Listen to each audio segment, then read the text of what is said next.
کراچی کی پسماندہ بستی مچھر کالونی میں کورونا کا پھیلاؤ روکنے کے لیے پہلی بار گھر گھر ماسک اور صابن تقسیم کیے جا رہے ہیں۔ ماسک اور صابن عالمی طبی تنظیم ڈاکٹرز وداؤٹ بارڈر کی جانب سے تقسیم کیے جا رہے ہیں۔ ایم ایس ایف کی پاکستان میں میڈیکل کوآرڈینیٹر مس الینا سیلیئرز نے بتایا کہ یہ مہم 5 روز جاری رہے گی، جس کے دوران مجموعی طور پر 2,18,000 کپڑے کے دوبارہ قابل استعمال ماسک اور 25,000 صابن تقسیم کیے جائیں گے۔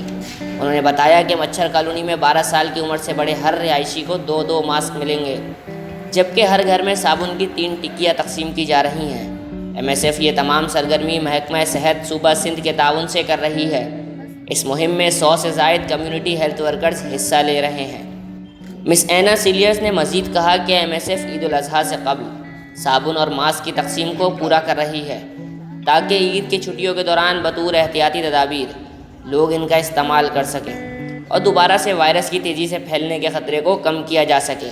ایم ایس ایف نے سال 2012 میں مچھر کالونی میں کام شروع کیا اور سال 2015 سے تنظیم ہیپاٹائٹس سی کے علاج کا ایک پروگرام چلا رہی ہے۔